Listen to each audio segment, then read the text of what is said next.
새끼를 내어주시고 또 우리 마음을 운행하시며 약속을 지키신 하나님 전심으로 찬양하고 경배하기 원합니다. 우리 함께 찬양할 때에 오늘로 주께서 운행하실 줄 믿습니다. 마음도 만져주시고 새롭게 하실 줄로 믿습니다. 길을 만드시는 분 주여기 운행하시는 주 경배 주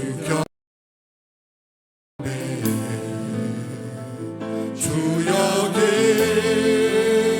역사하시는 주 경배 주 여기 두 손 번쩍 들고 주 여기 운행하시는 전심으로 주 경배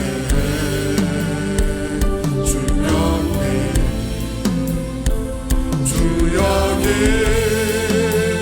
역사하시는 주 경배 작은 소리 남겨 주는 세기를 만드시는 기적 행하시는 그는 우리 하나님 주는 약속을 지키시는 어둠 속 밝히시는 그는 우리 하나님 주를 마음 만지는 전심으로 주 경배 주님과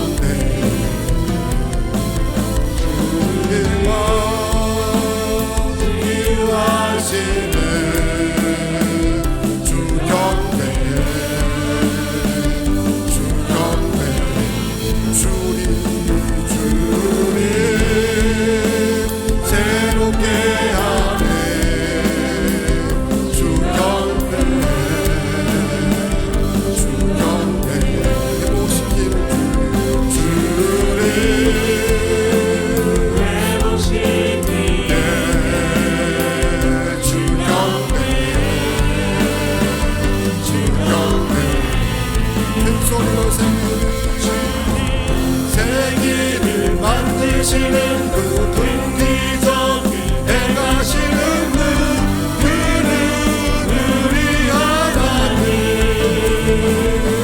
주는 약속을 지키시는 어둠 속을 밝히시는 그는 우리 하나님 그는 하나님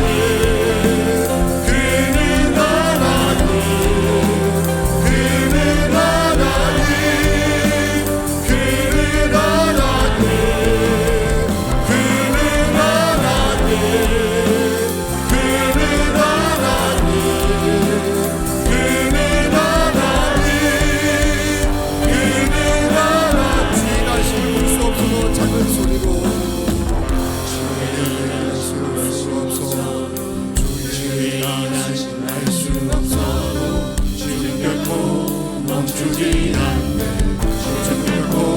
멈추지 않네 소리로 주의 일하심 볼 수 없어도 주의 일하심 볼 수 없어도 주님 결코 멈추지 않네 주님 결코 멈추지 않네 주의 일하심 볼 수 없어도 주의 일하심 볼 수 없어도 주님 결코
기도드리겠습니다. 감사합니다.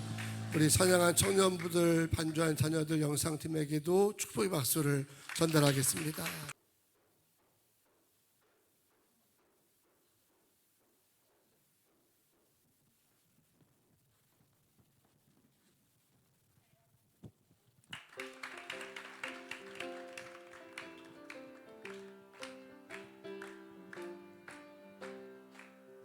내 영혼의 빛비추니 주렁망 찬란해.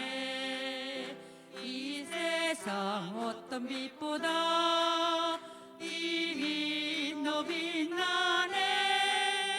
주의 얼굴 완전 강체 내게 비춰주시옵소서. 그 밝은 얼굴 내올 때 나의 영혼이 뜨다.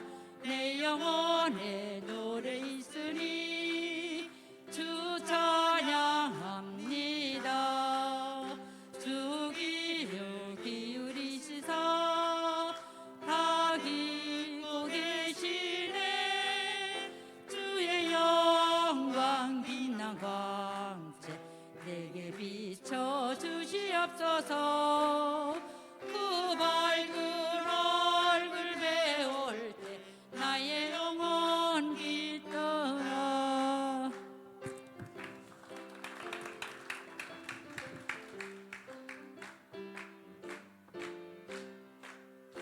내 영혼에 희락이 있고 큰 소망 넘치네. 주 예수 복을 주시고 또 내게 주시네. 주의 영광 빛난 광채 내게 비춰주시옵소서. 그 밝은 얼굴 배울 때 나의 영혼 기쁘다. 네, 감사합니다. 오늘 김주혜 부목사입니다. 먼저 하나님의 말씀 우리 함께 읽도록 하겠습니다. 사도행전 1장 1절에서 4절까지 말씀입니다. 1절에서 4절까지 말씀 우리 한 절 한 절 교독하고 우리 4절 같이 읽도록 하겠습니다.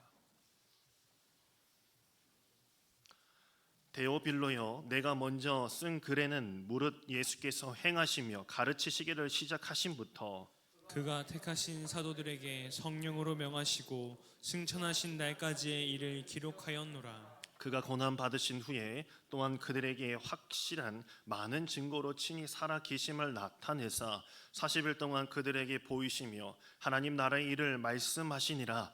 사도와 함께 모이사 그들에게 분부하여 이르시되 예루살렘을 떠나지 말고 내게서 들은 바 해서 약속하신 것을 기다리라. 아멘. 우리는 살아가면서 머리로 깨닫고 있는 것들이 있습니다. 어떻게 해야 시험을 잘 볼 수 있는지 알고 있습니다. 어떻게 해야 연애도 잘하고 사랑도 잘하는지 알고 있습니다. 어떻게 하면 살을 뺄 수 있는지도 너무나도 잘 알고 있습니다. 시험을 잘 못 봤으면 학생이 다음 시험을 준비하려고 그 다음부터 잘 준비를 시작을 해야 되는데 어떤 학생들도 자신이 시험을 보고 나서 그 다음 시험을 준비하는 학생을 한 번도 본 적이 없습니다. 사랑도 연애도 어렵지 않습니다. 내가 아는 대로 머리로 아는 대로 하면 참 쉬워요. 그렇죠? 내가 좀 낮아지면 되는 거예요. 내가 좀 눈을 낮추면 돼요. 그건 너무나도 글을 보면 다 알 수 있듯이 잘 알 수 있는데 그렇지 못하기 때문에 사랑도 연애도 어려운 겁니다. 살을 빼려면 어떻게 해야 될까요? 저보다 여러분들이 더 잘 아실 거예요. 머리로는 너무나도 잘 아실 거예요. 식이 조절도 해야 되죠. 그렇죠? 먹는 것도 조절해야 돼요. 운동도 해야 돼요. 그렇죠? 운동 안 하면서 나는 다이어트 할 거라고 하는 사람들은 이게 앞뒤가 안 맞는 거예요. 야식을 먹으면요 죄책감이 듭니다. 저는 야식을 먹게 되면은 저도 엄청 먹고 싶거든요. 야식을 한번 먹게 되면 죄책감이 들어요. 내가 괜히 이걸 먹어가지고 그날 저녁 잠자기 전에 막 후회를 합니다. 피부에도 안 좋고 나트륨 때문에 막 신장이 막 힘들어하는 걸 막 느낄 수 있어요. 살도 찌고. 과연 그럴까요? 과연 그렇게 찔까요? 뭐 누군가는 기분 좋게 먹으면 괜찮다 그러는데 정말 그렇긴 하더라고요. 정말 몸에 나빠요. 여러분들께서는 그 결과물을 보고 계십니다. 여러분들께서는 야식을 먹게 되면 이렇게 돼요. 머리로는 너무나도 잘 알고 있어요. 그런데 내가 하기가 힘들어요. 그게 사람입니다. 우리도 오랜 시간 말씀 들으면서 살았기 때문에 어떻게 살아야 주님이 기뻐하실지 기가 막히게 잘 알고는 있지만은, 그러나 문제는 그렇게 하지 못하는 나의 상태, 그것이 문제인 것이죠. 성령의 역사를 기대하면서도 기도치 않고 말씀의 은혜를 사모해야 하는 것을 나는 알고 있으면서도 말씀에 기울이지 못하고 복음의 생명을 가진 자들이 오히려 세상 가운데 주저앉아 버리고 주눅들어 있는 그 모습, 바로 그게 우리의 모습일지 모릅니다. 그러나 주님은 늘 말씀하십니다. 두려워하지 말라, 주저하지 말라, 세상에 놀라지 말라 라고 말씀하세요. 우리도 수없이 설교 말씀을 통해서 들어요. 우리 목회자들이, 목사들이, 전도사님들이 어려운 말을 하는 게 결코 아니잖아요. 놀라지 말라, 하나님이 여러분과 함께 하십니다. 그것을 믿으시면 하나님께서 역사하시고 천국 문이 열릴 줄 믿습니다. 이거 어려운 얘기 결코 아니에요. 다 알아들어요. 그런데 그것을 우리가 하지 못하는데 거기에 문제점이 있다는 것입니다. 오늘 이 시간 하나님의 자녀라고 여러분들이 믿으신다면, 그 모든 말씀을 믿고 계신다면, 성령이 내 안에 내주하고 계신다는 것을 굳게 믿으신다면, 머리로 아는 것이 아니라 내가 그렇게 믿고 있다면 주님 앞에 내 모든 것을 맡기는 시간 되시고 응답 받으시는 귀한 여러분 되길 간절히 소망합니다. 저희 둘째가 이 유치원에 다닐 때였습니다. 저희 둘째는 모르겠어요. 둘째가 유독 그런지 모르겠지만 독립적인 부분이 참 많습니다. 유치원을 다니면 아주 어린 나이잖아요. 7살 때였을 것 같아요. 6살일 거예요. 6살에 유치원을 다니는데 어느 날 자기가 유치원 버스를 타지 않고 자기가 스스로 가겠다는 거예요. 차로도 한 5분 정도 걸리는 거리인데 내가 가보겠다라고 하는 거예요. 막 때를 쓰길래 그래, 한번 너가 가봐 라고 하니까 저희 딸이 절대 따라오지 마, 아빠, 절대 따라오지 마, 엄마도 따라오지 마 라고 하면서 막 가는 거예요. 저는 그 모습을 보면서 어떻게 따라가지 않아요. 그래서 슬쩍 먼 발치에서 막 따라갔죠. 찾기를 건널 때 막 이렇게 두리번거리면서 조그만하게 자기보다 큰 가방을 메고 막 이렇게 건너가는 모습을 보면서 막 이상하게 마음이 뭉클해지더라고요. 저는 돌아오면서 유치원까지 다 가는 걸 보고 돌아오면서 이런 생각이 들었어요. 때가 되면 다 떠날 텐데 혼자서 잘 살아갈 수 있을까? 저 아이가 저렇게 유치원을 가는 것처럼 잘 살아갈 수 있을까 말이죠. 내 품을 떠나서 저 아이가 혼자 잘 일어설 수 있을까? 요즘 보면 결혼을 하고 나서도요, 경제력도 그렇지만 정신적인 독립을 못하는 사람들이 참으로 많습니다.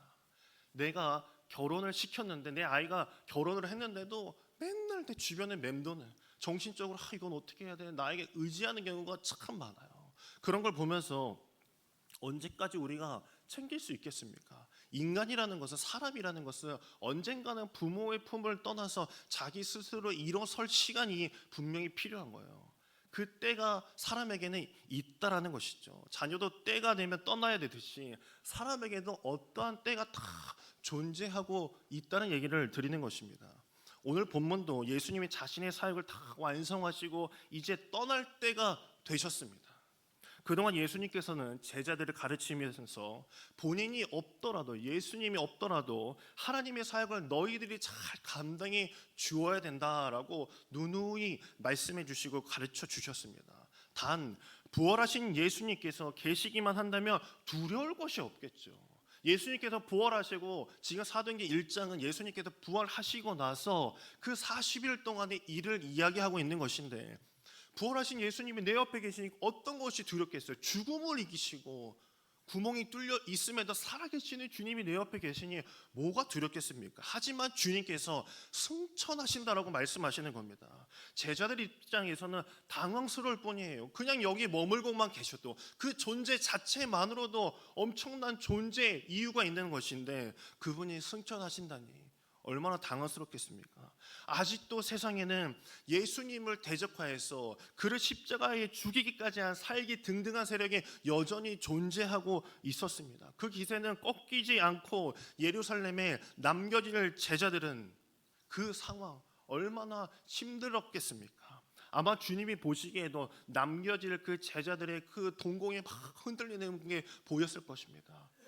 이제는 내가 십자가에 죽을 거야 라고 할 때보다 나 이제 천국에 갈 거야, 하늘로 올라갈 거야 라는 그 말이 그들에게는 더 무섭게 다가왔을 것입니다. 제자들의 최선이나 육신의 힘으로는 불가능하다는 것을 아신 예수님께서 그들에게 이렇게 당부하십니다. 1장 4절에 이렇게 말씀하시죠. 사도와 함께 모이사 그들에게 분부하여 이르시되 예루살렘을 떠나지 말고 내게서 들은 바 아버지께서 약속하신 것을 기다리라 라고 말씀하십니다. 예수님도 무슨 떠나시는 판에 주님이 이렇게 말씀하세요. 예루살렘을 떠나지 말라. 예루살렘에 남겠다고 하는 것은요, 환난 속에 들어가겠다는 것과 똑같은 것입니다. 제자들에게 너희들은 딴 데 가지 말고 여기 있어, 그러니까 죽으라는 것과 마찬가지 이야기죠. 제자들이 또 도망간다고 해서요 아무도 뭐라 할 사람 없습니다. 예수님이 떠나가시는데 그들이 거기 있어서 뭐 하겠습니까?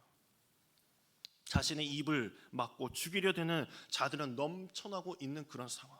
문 밖을 나서는 곳조차도 자신들에게 두려움의 대상이었을 텐데 예루살렘에 있을 때가 아니라 도망칠 때였죠.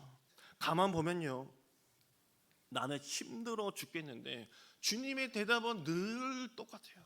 예루살렘을 떠나지 말고 아버지께서 약속하신 그것을 기다리면 너에게 임한다라고 말씀하십니다. 이상하게도 힘든 상황에 처해지고 열심히 기도하면요 주님은 자꾸 딴 생각을 하세요. 나는 이렇게 기도하고 있는데 주님은 다른 생각을 보여주신다니까요. 주님, 저는 못해요. 이걸 제가 어떻게 감당하겠습니까? 라고 이야기하면요 그때마다 이렇게 말씀하십니다. 죽은 나사로를 보시면서 부활시킬 생각을 하시고, 성전에서 구걸하면서 일어나지 못하는 자를 보시면서 걷고 뛰며 찬양하는 모습을 주님께서 생각하세요.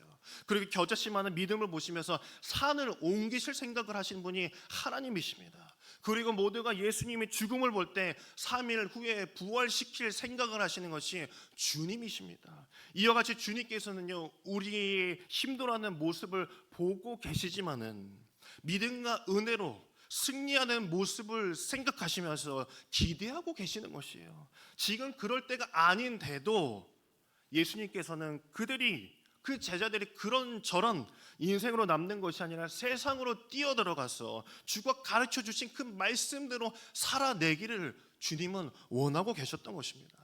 디모데후서 4장 2절을 보게 되면 이렇게 말씀하십니다. 너는 말씀을 전파할 때를 얻든지 못 얻든지 항상 힘쓰라. 범사에 오래 참음과 가르침으로 경책하며 경계하여 권하라 라고 말씀하는 부분이 나옵니다. 바울이 이렇게 이야기했죠. 여기서 말하는 때도요 우리의 시간과 우리의 관점에서 좋으냐 나쁘냐 그걸 니들이 판단할 게 아니라는 거예요. 그런 거에 기대하지 말라는 것입니다. 그게 좋은 때일 수도 있고 나쁜 때일 수도 있겠지만 하나님의 때라고 한다면 그때는 무조건 말씀 전해야 되는 것이다 라고 바울이 이야기하고 있는 것이에요. 4장 2절에 보면 때라고 나와 있죠. 이게 무슨 때일까요? 예수님께서요 이 땅에 오실 때 때가 참회라고 이렇게 표현을 했습니다. 갈라디아서 4장에도 보면요 4장 4절에 때가 참회, 하나님이 그 아들을 보내서 여자에게서 나게 하시고 율법 아래 하신 것은 이라고 이야기하고 있습니다. 때가 참회라고 이렇게 이야기하고 있어요. 예수님은 때가 참회 오셨는데 그 때가 참회는 좋은 때였을까요? 예수님이 오시기 참 좋은 때였을까요? 예수님이 오셨던 그 시절에 예수님 말씀 딱 한마디만 하면 모든 자들이 막 엎드려서 아멘 하고 막 소리치는 그런 때였을까요? 아멘 하면서 막 영접받았던 그런 때였을까요? 하나님 나라를 건설하고 주의 백성으로 살아갈 준비가 다 되어 있던 마지막 그때 예수님께서 오셨을까요? 아니면 오히려 어둠 속에 거하며 예수를 십자가에 못 박을 만큼 완악하고 악한 그런 시대였을까요? 예수님의 때는 좋은 때를 말하는 것이 아닙니다. 예수님이 사시던 그 시대는 악이 가득 찼고 죄인들이 넘쳐나던 시절이었습니다. 예수님이 이 땅에 오시기에는 너무 좋지 않았던 시기였던 것이죠. 좋은 환경이 결코 아니었어요.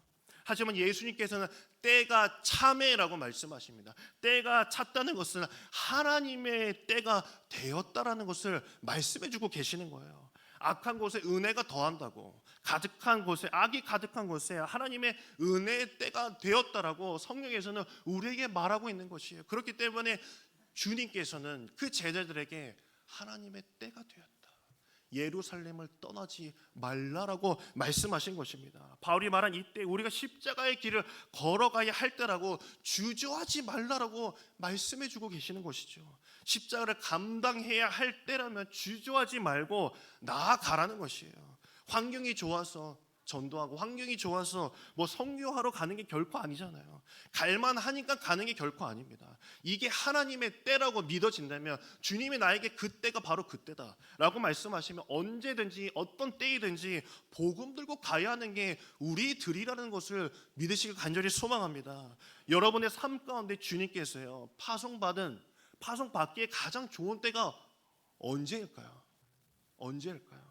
젊은 분들은 말합니다. 목사님, 저희 애가 너무나 어려서요. 제가 조금 애들 키우고 저희가 좀 성리면 안 될까요? 그럼 애들 졸업하고 나서 어떨까요? 시집장가만 좀 보내고 좀 제가 헌신하면 안 될까요? 그러면 손주 태어나서 저희가 걔네들 봐야 되는데 그거 끝나고 하면 안 될까요? 그러다 보면 은퇴하고 그때 할까요?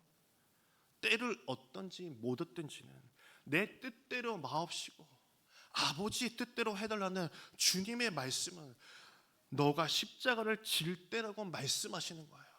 내가 십자가를 감당해야 할 때라면, 하나님의 때라면 그것이 최우선으로 감당해야 될 거라시는 거죠.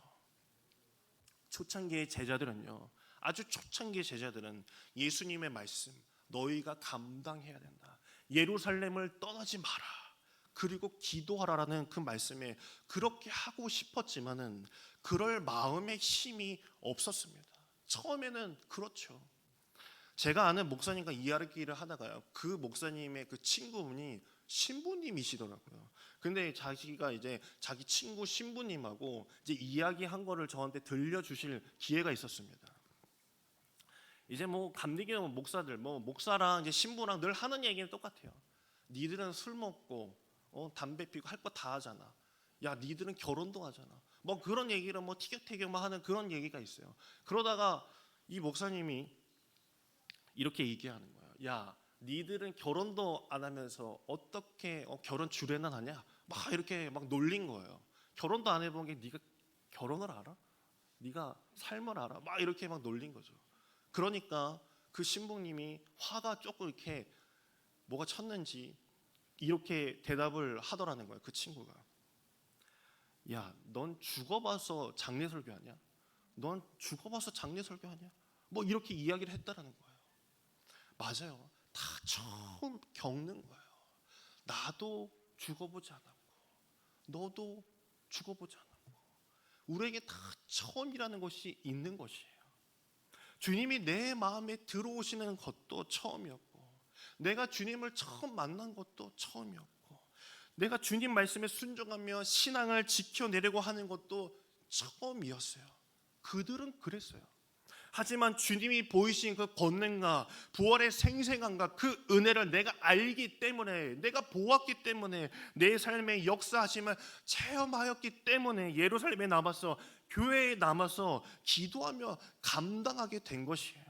예루살렘을 피하거나 그 상황을 벗어나는 것이 답이 아닙니다. 예루살렘에 문제가 있는 것이 아니에요. 예루살렘이기 때문에 주님의 능력이 제한을 받거나 예루살렘이 있기 때문에 우리를 보호하실 수 없는 것도 결코 아닙니다. 그보다 더한 곳에 있을지라도 아버지께서는 약속하신 것만 보면 된다라고 말씀하시는 거예요. 너희는 알지 않느냐? 내가 한 것을 보지 않았느냐? 너희가 살아난 것을 보지 않았느냐? 너희가 본 대로만, 머리로 아는 대로만 느끼는 대로만 너희가 하면 되는데 왜 겁먹고 그렇게 숨어 있느냐라고, 왜 도망칠 생각만 하고 있느냐라고 주님께서는 말씀하고 계시는 거예요. 그렇기 때문에 2장 1절에 보게 되면 오순절 날이 이미 이르매라고 말씀하고 있어요. 드디어 놀라운 그 날이 이미 이르렀다라고 하죠. 역사 속에 흐르고 있는 하나님의 때, 하나님의 시간, 하나님의 그 카이로스라는 그 시간이 있다는 것이에요. 전도서 3장 1절에 보게 되면 범사의 기한이 있고 천하 만사가 다 때가 있나니라고 말씀하고 있죠. 때가 있다라고 이야기합니다. 모든 일에는 기한이 있고 목적을 이룰 때가 있다는 말씀입니다. 공부도 다 때가 있는 것처럼요. 날 때가 있고 죽을 때가 있고 심을 때가 있고 거둘 때가 있고 활짝 피어서 아름다울 때 결혼할 때가 있는 것입니다. 하나님은 모든 것을요 지으시되 때를 따라서 아름답게 다 지으셨어요. 가장 아름다운 것은요 때에 맞는 것입니다. 그래서 우리는 때를 무시하거나 건너뛸 수가 없는 것이죠. 이것이 하나님의 섭리예요. 따라서 우리에게 필요한 간구가 바로 주님 내게 그 때를 아는 지혜를 주소서라는 기도인 것입니다. 그래서 모세가 시편 90편 12절에 보면 우리 날 계수함을 가르치사 지혜로운 마음을 얻게 하소서. 그 마음을 얻게 해달라고 그 모세도 그렇게 기도했던 것입니다. 농부도 씨를 뿌리며 가꿀 때인지 씨를 뿌릴 때인지 추수할 때인지를 그 때에 맞는 일을 하는 것이에요. 그리고 반드시 추수의 때가 있음을 믿기에 인내하고 기다릴 줄 알고 적당한 그때에 거둬들이는 것이죠. 우리의 눈에 보이는 대로 우리의 짧은 지식 때문에 아직은 하나님의 때가 이르지 않았다라고 생각할 수 있습니다. 그러나 주님은 요한복음 4장 35절에서도 그 때를 이렇게 표현하셨습니다. 너희는 넉 달이 지나 추수할 때가 이르겠다 하지 아니하느냐. 그러나 나는 너에게 이르노니 너희의 눈을 들어 밭을 보라. 휘어져 추수하게 되었도다라고 하시면서 예수님께서는 아직은 이라는 우리의 판단과 이미라고 말씀하신 거두어 드릴 하나님의 때가 분명히 있음을 말씀해주고 계셨다라는 것이에요.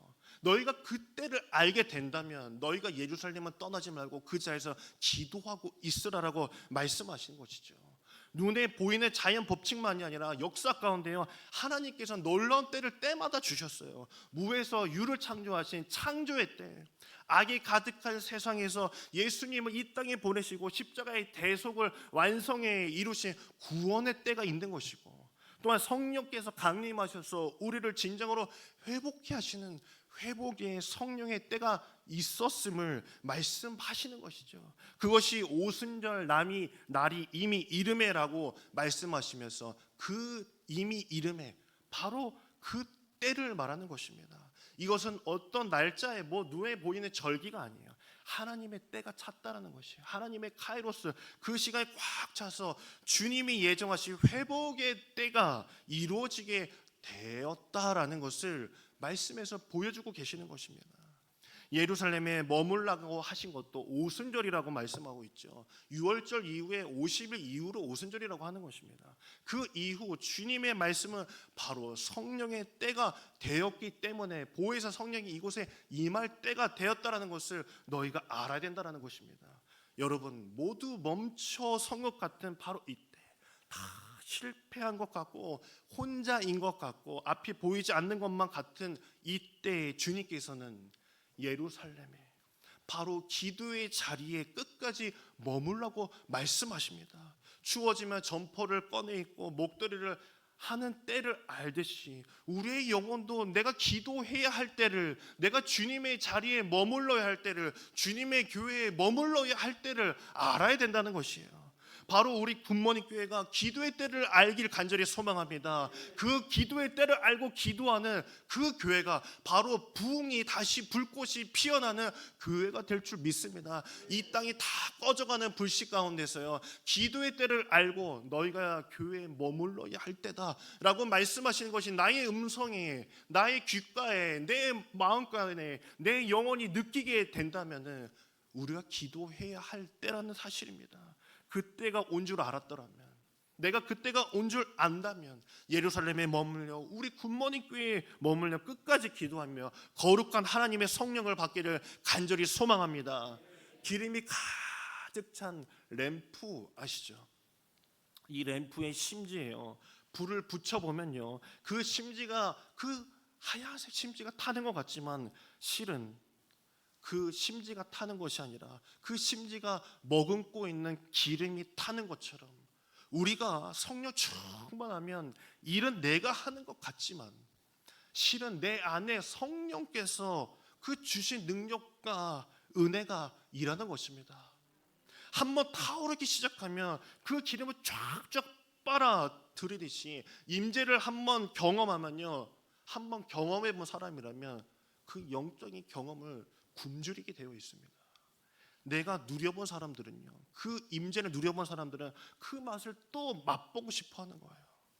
성령은요, 마가 다락방에 임하고 나서 그 영혼을 움직이고 나서 기도한 그 자들, 몇 명 되지 않은, 몇 천 명 중에 100 몇십 명밖에 되지 않은 그 자들에게 임하였을 때 겁먹고 주눅들어 있던 그들이 한 마음으로 세상을 보기 시작하고 나가기 시작하는데 세상이 온통 다르게 보이는 것입니다.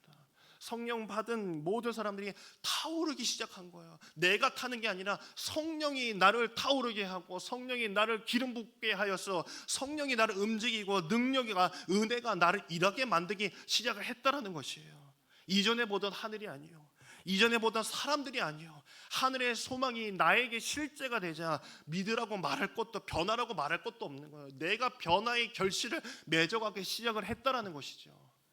그것이 주의 말씀을 아는 자들, 내가 머릿속으로 알지만 내가 하지 못하는 자들이 아니라 내가 주의 말씀을 듣고 내가 교회에 머물고 기도의 끈을 놓지 않는 자들에게는 그 성령께서 여러분에게 임하는 것입니다. 저주처럼 주어졌던 삶, 그저 짐처럼 느껴지던 인생이 주님 안에서 거듭나게 되니 성공할까 실패할까 뭐 두려워 떨지 않고 뺏을까 뺏길까 애쓰지 않는 전혀 다른 사람이 되어져 가는 것이에요. 지금도 가능할까요? 2000년 전 그 성령님과 지금의 성령님이 달라지셨을까요? 그때 그 성령과 지금의 성령이 다를까요? 전혀 다르지 않습니다. 영원하시고 똑같은 줄 믿으실 간절히 소망합니다. 누군가 그 끈을 놓지 않고 주님을 붙잡고 기도하는 그 마가 다락방처럼 아직도 오늘날 이 시대에 주님께서는 말씀하세요. 돌들로도 아브라함의 자손을 내가 만들 것이다. 내가 돌들로도 소리치게 할 것이다 라고 하시는 그 주님께서는 나에게 부르짖는 자들, 나의 말을 듣고 따르며 기도하며 기대하는 자들에게 주님께서는 오늘 이 시간도 성령의 역사를 보여주실 줄 믿습니다. 주님은 주시려고 애쓰고 계세요. 누군가 나에게 마음 열고 주님 앞에 기도하며 자복하는 이들에게 주시려고 애쓰고 계세요. 자시려고요? 주무시려고요? 주무시려고요? 임하지 못합니다. 누가 임해요? 저 같아도 안 임하겠어요. 작은 식당 안에 성도님이 계셨어요. 그분은 예수를 믿지 않는 분이셨어요.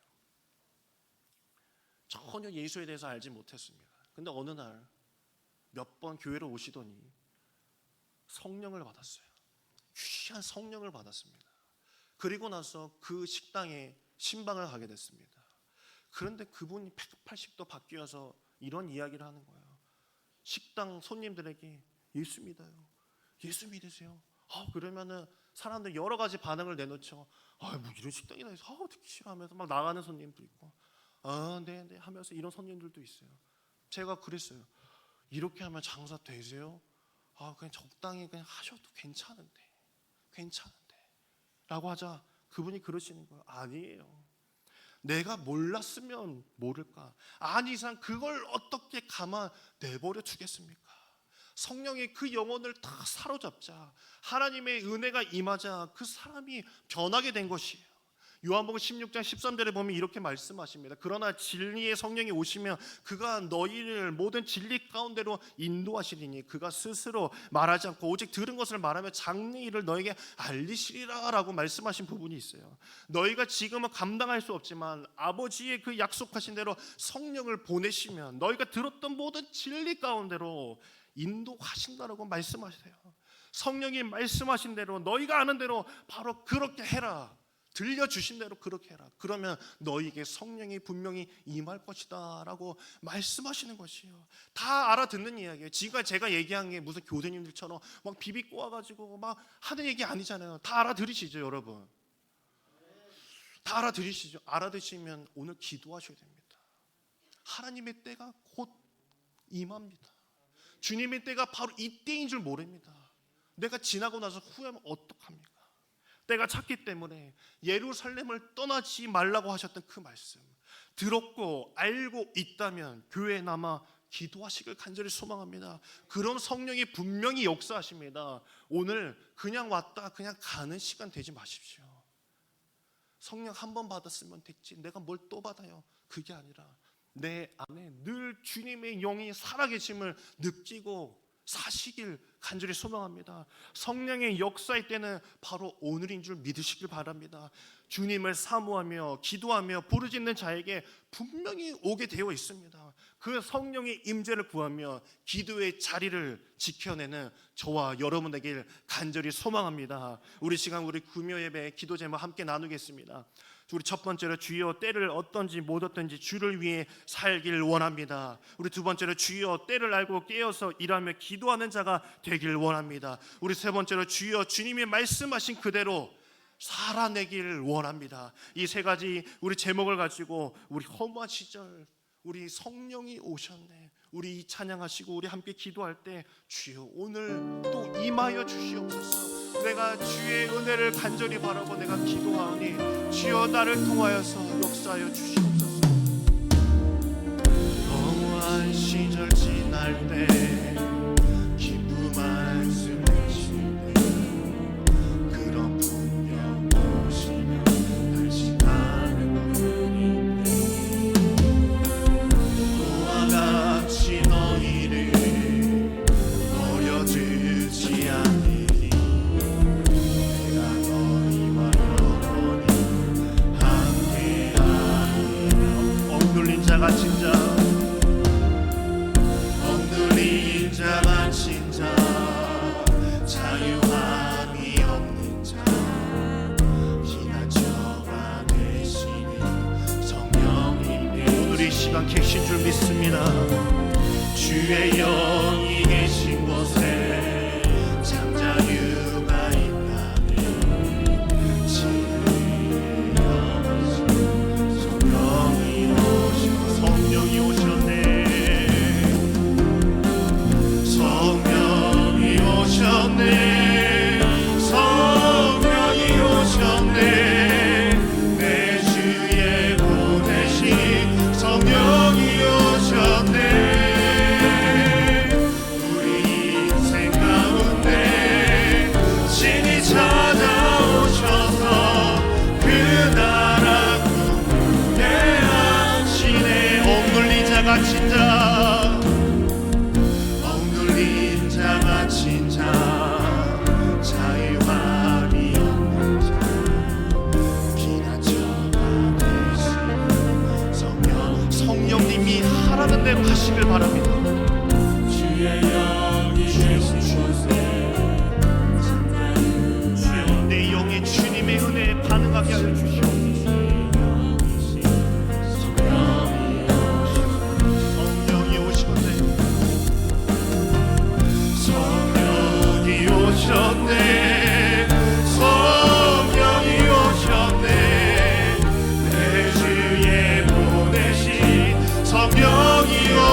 주신 하나님, 오늘도 주의 때에 성령 충만함을 통해서 존귀 쓰임 받게 하여 주시고, 때를 어떤지 못 어떤지 하나님의 뜻을 따라서 순종한 살아갈 수 있는 귀한 백성들 될 줄로 믿습니다. 오늘 아버지 앞에 부르짖어 기도하는 가정마다 함께 삼게 하여 주시어서 치유하여 주시고 세우심의 계속 또 보게 하여 주시옵소서. 아버지 밤도 주께 삼게 하실 줄로 믿습니다. 자녀들 머리에 손을 얹고 기도하기로 원하오니 주의 보혈로 덮여주시고 하늘의 지혜를 더하여 주셔서 귀하게 쓰임받게 하여 주시고 어디가든 하나님과 동행하면서 승리하는 자녀가 되게 하여 주시옵소서. 주여 보자 하나님, 아버지 나와 소나와 가보자 하여 주셔서 주여 불러 살리시고 주의 능력 던지게 하여 주시고 보혈로 던지게 주시기 원하옵나이다. 주여 보자 하나님, 아버지 역사하여 주셔서 살려주실 줄 믿습니다. 아버지 나와 소나와 가보자 하나님, 함께 하시고 능력도 하여 주셔서 하나님 귀한 자녀 주의 손을 얻어 싸우니 주의 보혈로 덮어주시고 능력 주시고 성령 충만하여서 존귀하게 쓰임받을 줄로 믿습니다. 하나님 주의 보혈로 덮어주시고 하나님의 지혜를 넣어주시오며 믿음을 넣어주셔서 세상을 압도하는 자녀가 될 줄로 믿습니다. 어느 곳에든지 빛과 소금 역할을 감당하게 하여 주시고 시대마다 쓰시는 거룩한 사람이 될 수 있도록 붙들어 주실 줄로 믿습니다. 하나님 귀한 사랑하는 아들 축복하여 주시고 성도로들 충만하게 하여 주시오며 예배 자리와 믿음에서 승리하게 하시고 다음때 귀하게 쓰임받을 줄로 믿습니다. 하나님 날마다 주의 때에 온전하게 쓰임받을 수 있는 준비된 자가 되게 하여 주시며 하나님의 믿음을 도하여 주시고 새로운 곳에서도 잘 정하게 될 줄로 믿습니다. 성령 충만하게 하시고 진실한 믿음을 도하여 주시고 존귀 쓰임받을 수 있도록 세우시고 부어 주시옵소서.